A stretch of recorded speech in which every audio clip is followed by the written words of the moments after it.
사도 바울은 로마를 가보기를 원하고 있습니다. 거기에 복음이 전파되어 이미 예수를 믿는 사람들이 생겼다는 사실로 인하여 그는 매우 고무되어 있습니다.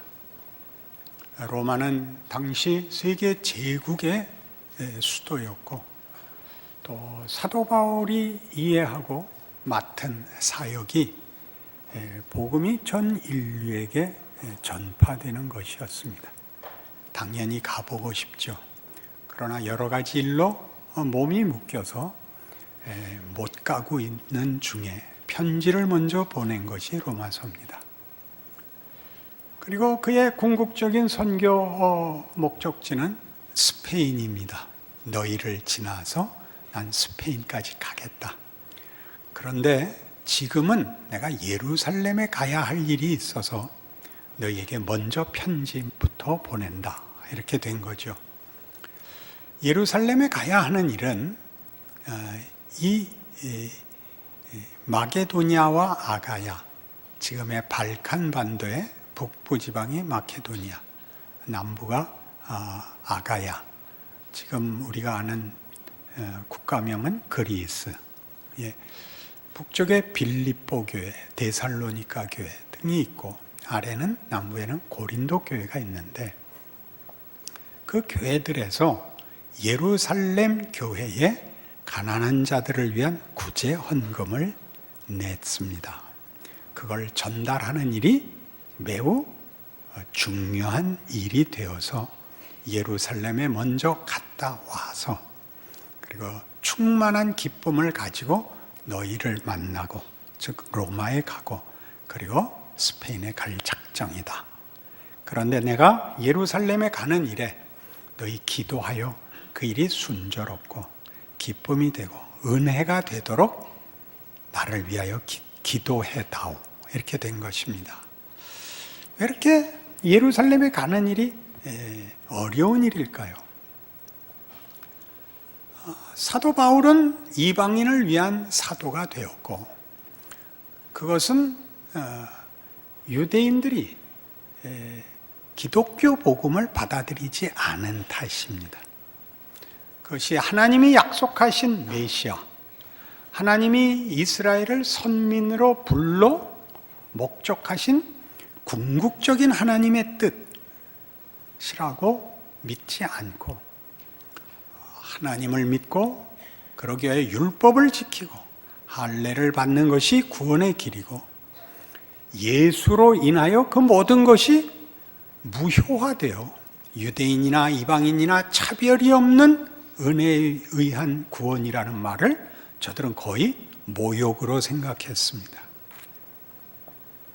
그래서 우리 사도행전에서 보듯이 사도 바울은 그의 선교 여행 동안, 말하자면 터키 지방의 선교나 그리스 지방의 선교에 언제나 유대인들의 공격 아래 목숨의 위협을 받곤 했습니다. 저들은 자기네들이 믿는 유일신, 그 종교를 지키기 위하여 이 이단아, 우리가 믿는 하나님을 왜곡시키는 사도 바울을 처형하기 위하여 열심히 쫓아다니면서 방해를 했죠.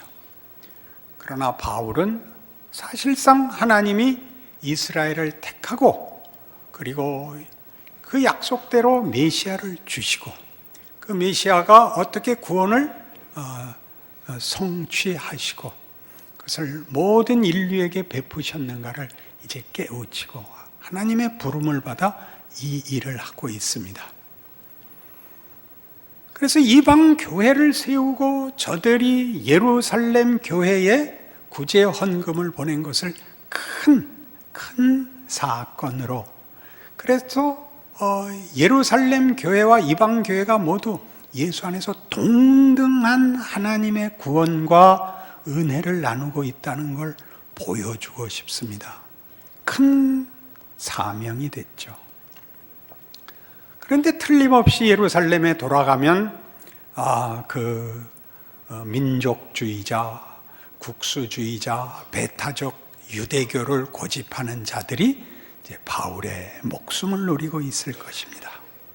게다가 예루살렘에 예수를 믿는 교회가 세워졌지만 민족적 우월감에 의한 감히 이방교회가 우리를 돕다니라는 곱지 않은 어떤 오해와 불쾌감으로 인하여 그 순수한 마음으로 예수 안에서라는 형제애를 나누려고 했던 이방교회의 진심에 상처를 줄 수 있다는 걸 압니다. 요즘 우리가 한국 사회에서 겪는 식으로 얘기하자면 그러니까 오해받을 짓은 안 하는 게 최고야, 이렇게 될 수 있는 일을 맡은 것입니다. 그러니 근본을 따지고 보면 결국 이 문제를 해결하려고 들면 그럼 하나님이 왜 결국 전 인류를 구원하실 것을 유대인만 따로 선민으로 택하셨을까로 질문이 거슬러 올라가게 되죠. 우리 기독교인들은 유대교와 연속성을 가지지만 그들을 택하시고 그들에게 준 약속들이 예수 안에서 성취되어 모든 인류에게 그 혜택을 준다고 알고 있는 자들입니다. 그리고 그걸 이해 못하는 유대인들에 대하여 우리는 마음으로 유대인들이 기독교인들에 대하여 가지는 배타적 폐쇄성을 기독교 2000년 동안 사실은 보이게 보이지 않게 가지고 있곤 했습니다.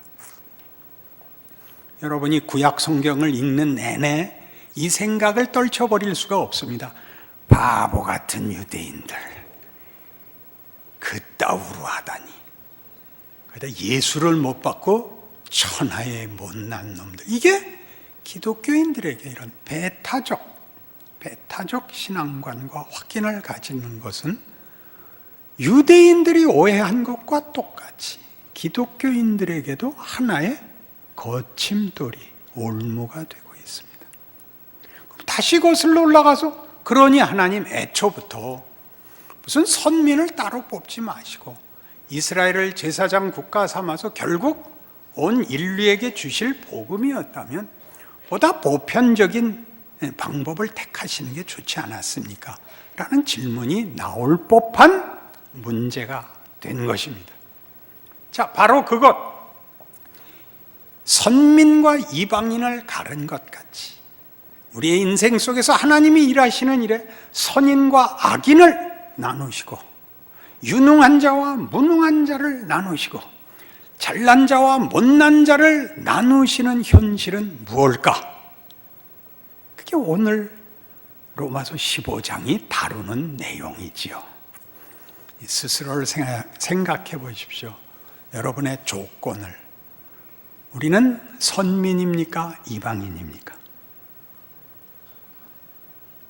뻔한 질문에 답을 안 하는 건 한국 사람밖에 없습니다. 너무 뻔하면 함정이 있다. 그렇게 돼 있어요. 그러면 여러분은 잘난 사람입니까? 못난 사람입니까? 그런 건 함부로 진심을 얘기하면 안 되죠.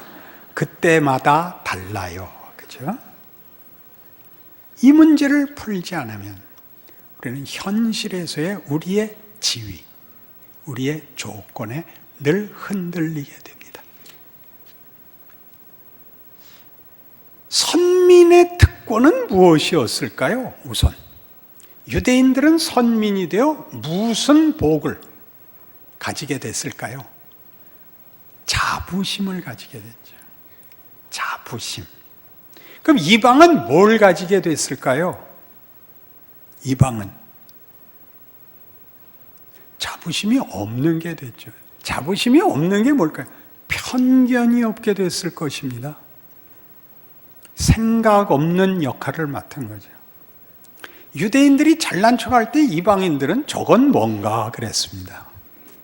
저건 뭔가 그랬지 무슨 너희는 그러냐 우린 이거다는 사실 이방인들은 그쪽에는 유대인들이 자랑하는 것에 상응하는 다른 주장은 이방은 없었습니다. 그저 살기 바빴죠.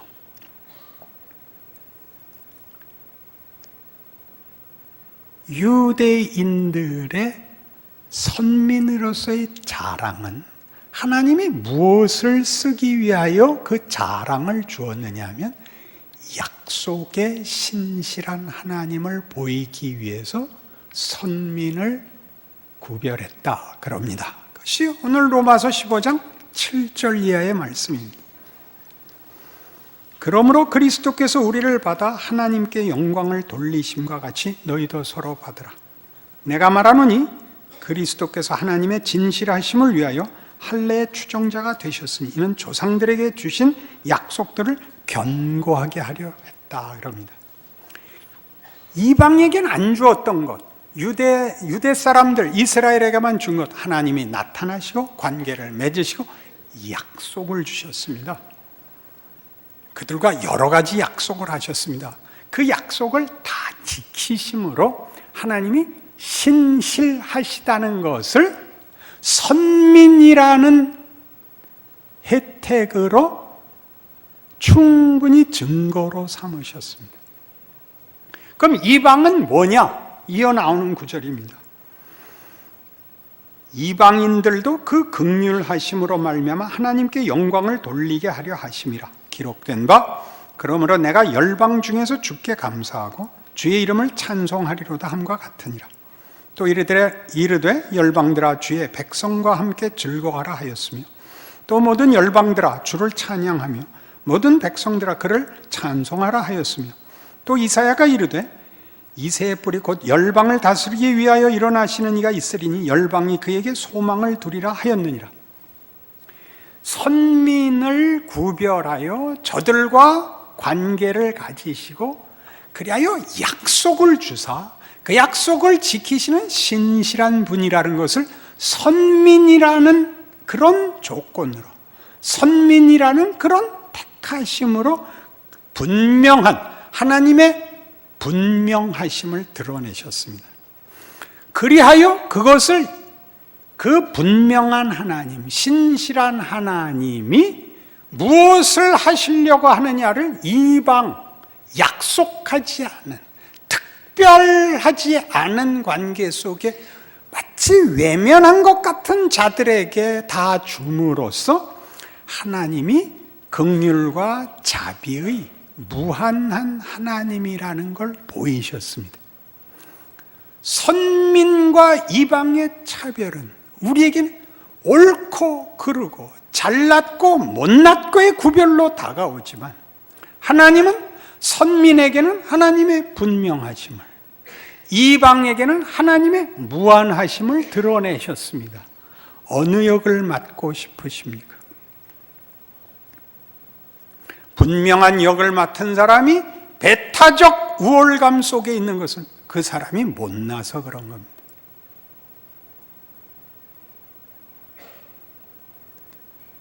보다 넓은 은혜의 무리로서 하나님이 긍휼과 자비로 복 주신 사람이 무책임하고 게으른 것은 그 사람이 못난 것입니다. 하나님 되시는 진실하심과 무한하심, 끝없는 은혜가 이런 구별을 통하여 하나로는 분명하지 않을, 하나로는 다 담을 수 없는 것을 신적 능력으로 우리 인류에게, 역사에 분명히 보이셨다. 그게 지금 하고 싶은 얘기인 것입니다. 그러니 뭘 하라는 거죠? 그러니 네가 누구에게 도움을 받을 때, 네가 누구에게 손해를 입을 때, 네가 어떤 조건 속에서 억울할 때, 그것을, 그 조건을 없애거나 그 상대를 없애는 것으로 문제를 해결하는 식은 하나님이 일하시는 방식을 모르는 것이다. 이렇게 얘기하는 것입니다.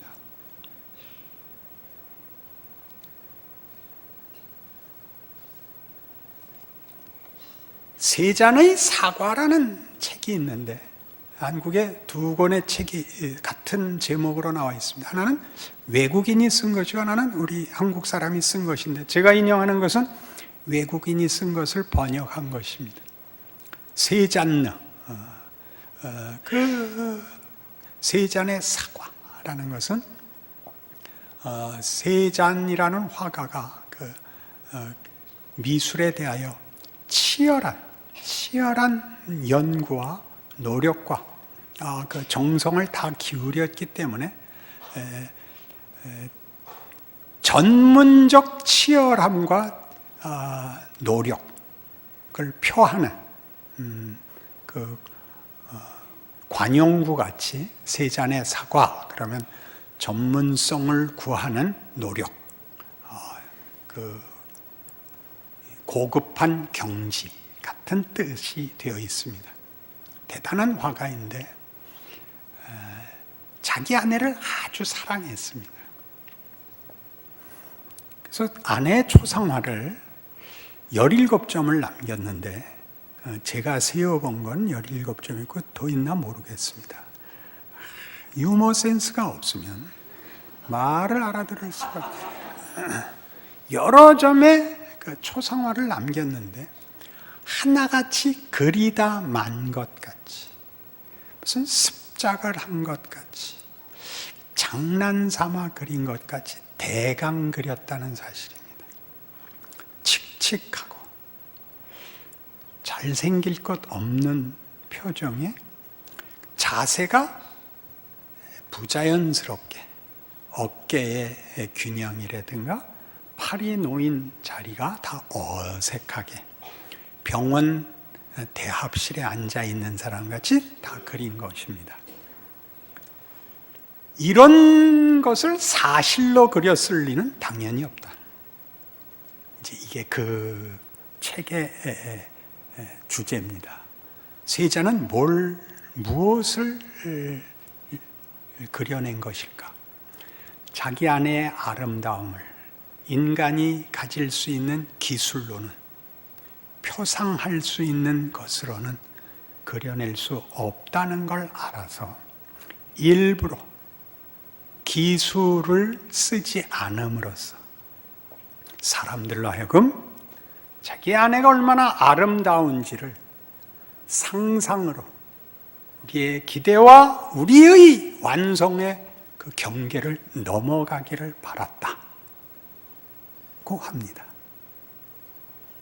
이게 무슨 소리일까? 시편 8편에 가면 동일한 얘기가 시편에 나옵니다. 그런 얘기가 시편에 나온다고요? 시편 8편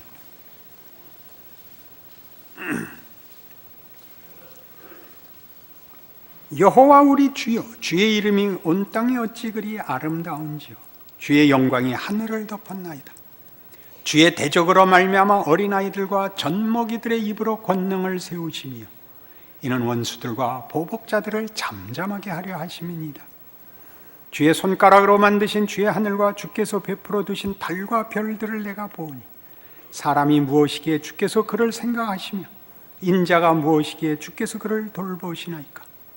그를 하나님보다 조금 못하게 하시고 영화와 존귀로 관을 씌우셨나이다. 주의 손으로 만드신 것을 다스리게 하시고 만물을 그의 발 아래 두셨으니 곧 모든 소와 양과 들짐승이며 공중의 새와 바다의 물고기와 바닷길에 다니는 것이니이다. 여호와 우리 주여 주의 이름이 온 땅에 어찌 그리 아름다운지요. 시편 8편의 이 시는 하나님의 영광 아니 하나님이 만드신 인간의 영광을 감격해하고 있습니다. 온 세상에 하나님의 영광을 선포합니다. 그리고 그 영광을 사람의 발 아래 두셨습니다. 도대체 사람이 무엇이간데? 개역 개정은 하나님보다 조금 못하게 하셨습니다. 개역 성경에는 천사보다 조금 못하게 하셨습니다. 그게 뭘까요? 세 잔의 사과. 인간이 상상하는 최고의 모습으로 그려주지 않고 그보다 조금 못하게 그려서 우리가 소원하는 가장 멋진 것을 넘어서도록 우리를 자극하고 증언하고 있다는 것입니다. 초급반을 안 하고 오면 우리의 소원은 뭐죠? 완벽하고 싶은 거지. 그렇지 않습니까? 완벽에 있어서 여러분의 완벽은 결국은 다 윤리적이고 기술적이고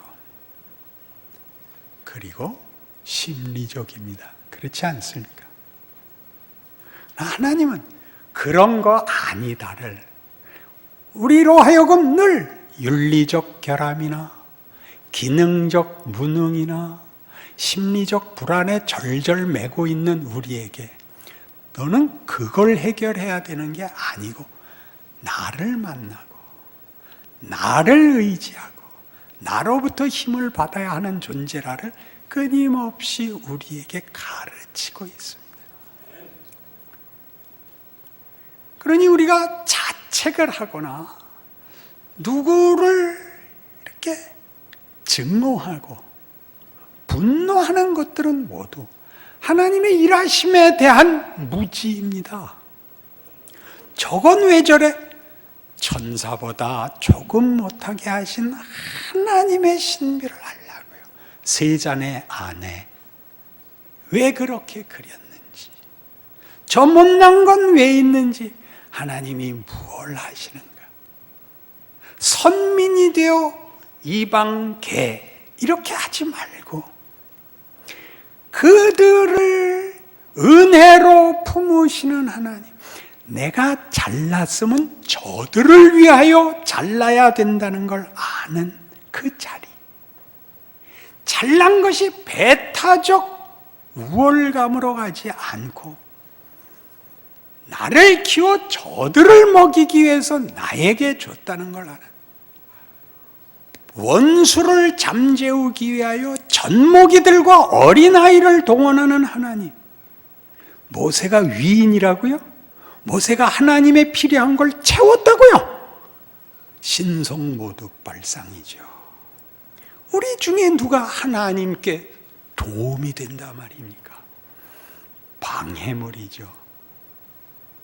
우리를 안 쓰고 하나님이 혼자 하시는 게 100번 유리하죠. 우리를 쓰면 천천히 걸으셔야 되는데요. 그리고 우리한테 하나님이 다 가르쳐 주시면 뇌가 터질 텐데요. 강제로 하면 비명을 지르잖아요. 우리랑 하시죠. 우리만큼 가지고도 이길 수 있는 하나님. 하나님이 하나님을 다 드러내시지 않고 우리만큼 갖고 이기실 수 있는 하나님이다를 매일 확인하는 거죠. 난 왜 이래? 그거면 충분해. 보리떡 5개면 돼. 그러잖아요. 적을 만나면 저건 괜찮다니까 물맷돌 하나면 돼. 우린 여유가 없죠. 이 여유, 믿음이 없는 거예요.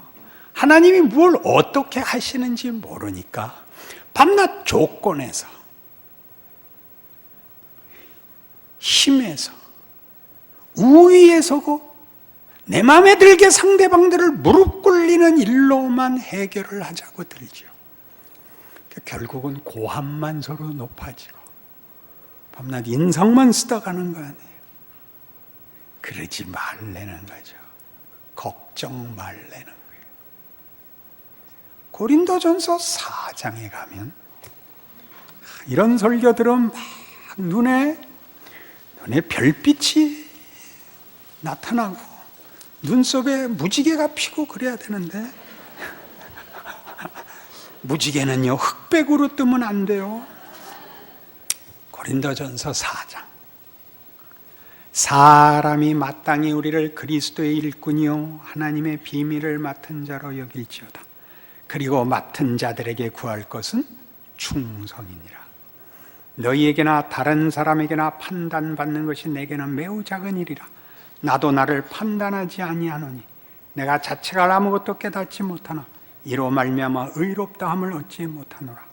다만 나를 심판하실 이는 주시니라.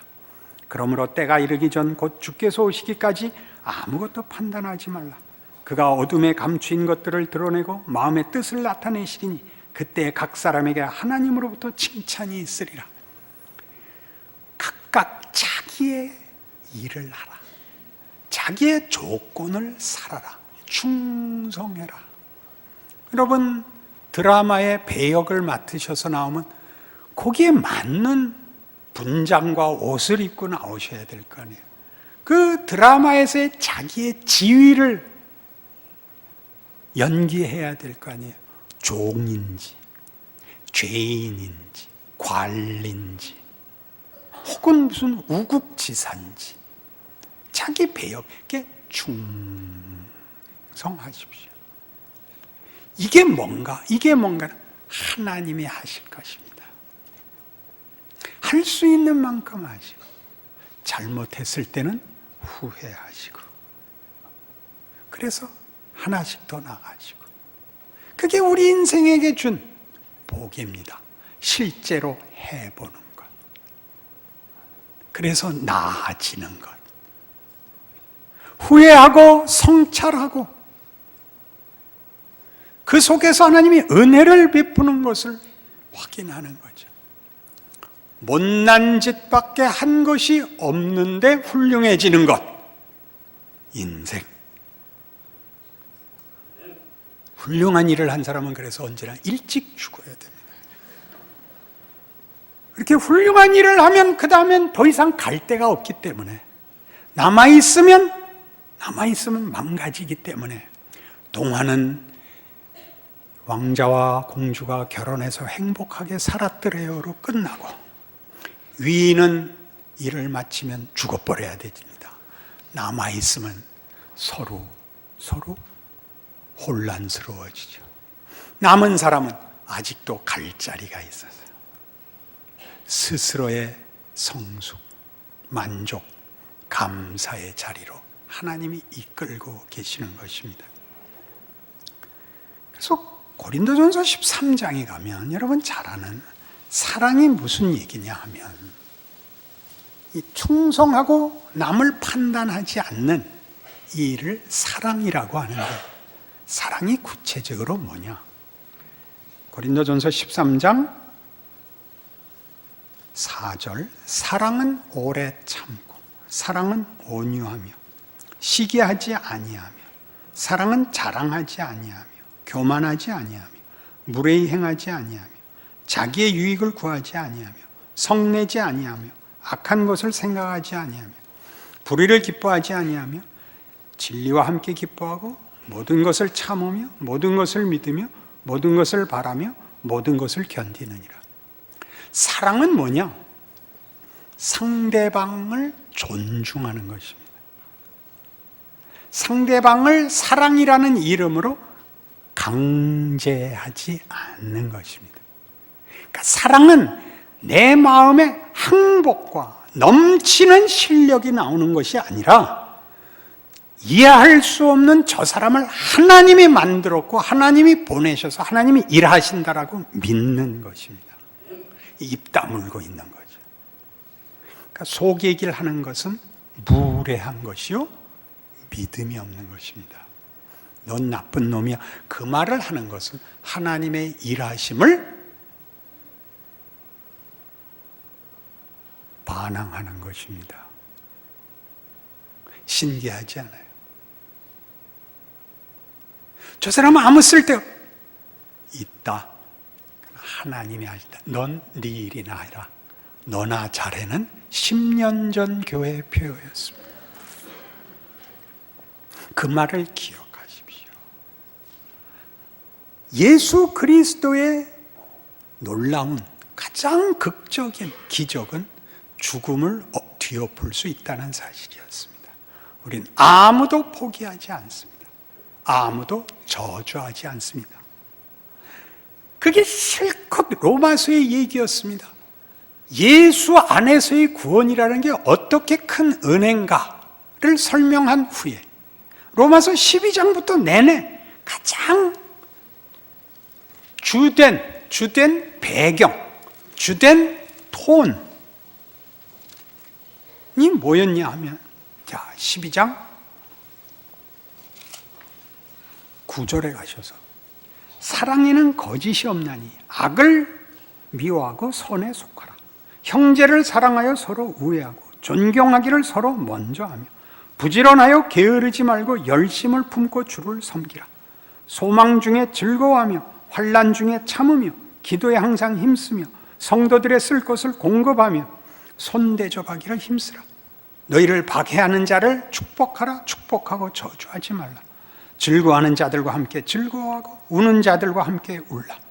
서로 마음을 같이하며 높은 데 마음을 두지 말고 도리어 낮은 데 처하며 스스로 지혜 있는 채 하지 말라.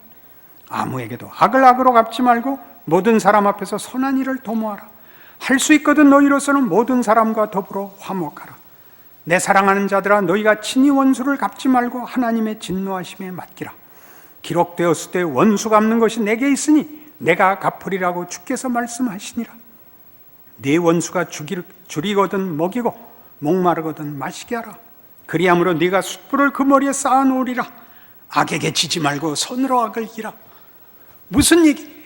분명함이 무엇로 쓰이라고요? 넉넉함으로 쓰이라고요. 여러분의 분명함이 좁아지는 대로 가지 마죠. 그 분명함이 모두를 감수하게 하시라고요. 예수 그리스도로만이라는 말이 모두를 참을 수 있게 하라고요. 그 넉넉함이 13장에서는 뭘로 나왔는지 아세요? 7절. 얼마나 놀라워요. 모든 자에게 줄 것을 주되 조세를 받을 자에게 조세를 바치고 관세를 받을 자에게 관세를 바치고 두려워할 자를 두려워하며 존경할 자를 존경하라. 예의예요. 예의는 어디서 나온다고요? 하나님의 일하심의 신실하심과 지혜와 넓이를 인정하는 데서 나오는 거죠. 각각을 덕목으로 붙잡아서 윤리가 되면 믿음은 사라지고 그 사람의 의지와 자랑만 남습니다. 그건 기독교가 아닙니다. 하나님의 일하심을 인정하는 자의 충성, 관용, 분명함과 헌신이 나오게 되는 것입니다. 그러니 여러분 생애를 다시 살펴보십시오. 얼마나 넉넉한 지위와 운명과 조건 속에 있는지 아시겠습니까? 울어도 넉넉해야 되고 힘들어도 넉넉해야 되는 겁니다. 아이고 하나님, 내일은 조금 나은 하루를 주십시오. 오늘 충분히 울었습니다. 그런 잠자는 기도가 나오시고, 하나님 내일도 그러면 콱 죽어버릴 거예요. 그러나 내 뜻대로 마옵시고 아버지의 뜻대로 하옵소서. 그래야 되는 거예요. 그게 기독교 신앙이에요. 현실이 우리를 이기지 못해요. 하나님 손에 있으니까요. 그러니 충성하는 거예요. 웃을 수 있는 거죠. 누구 와도 나쁜 생각을 안 하죠. 미로슬라프 볼프라는 신학자가 있습니다. 크로아티아 사람인데 끔찍한 내전을 겪어서 정말 동족들의 손에 의해 가족들이 살해되는 현장을 살아온, 그래서 씻을 수 없는 상처와 고통 속에 신학자니까 그걸 신학으로 풉니다. 그게 뭔가 결국은 용서해야 된다. 그래서 그 강연을 하는데 유명한 다른 신학자가 와서 질문을 합니다. 그래서 당신은 용서했는가? 그 강녀는 알아먹겠는데, 그래서 당신은 용서했는가? 사람이 침묵을 지킵니다. 거듭 질문하죠. 답을 합니다. 못했습니다. 그러면 강녀는 왜 이렇게 하는가? 이것이 정답이기 때문입니다. 그러면 어떻게 할 것인가? 그리로 나아가야지요. 거기에 거리가 있다는 걸 인정합니다.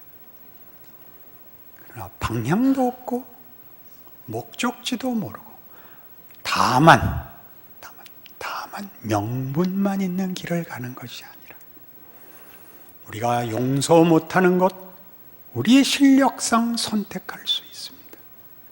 용서를 못하는 건 무슨 보상을 받는가? 어떤 효과가 있는가? 그걸 겪으셔야 됩니다. 보복으로는 아무런 답이 없다는 걸 살면 배웁니다.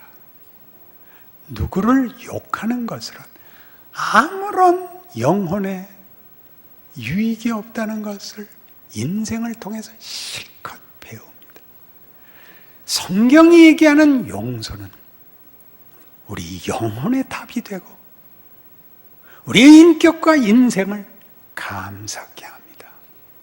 성경의 요구는 다만 강요가 아니라, 다만 윤리와 가치가 아니라 그건 실체하는 진리이기 때문에 성경이 권하며 요구하며 우리가 따르는 것입니다.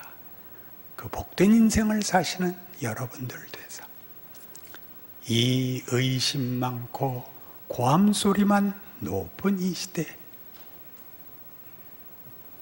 열어놓은 마음을 가진 이 사람이 옆에 있으면 숨을 쉴 것 같은 사람으로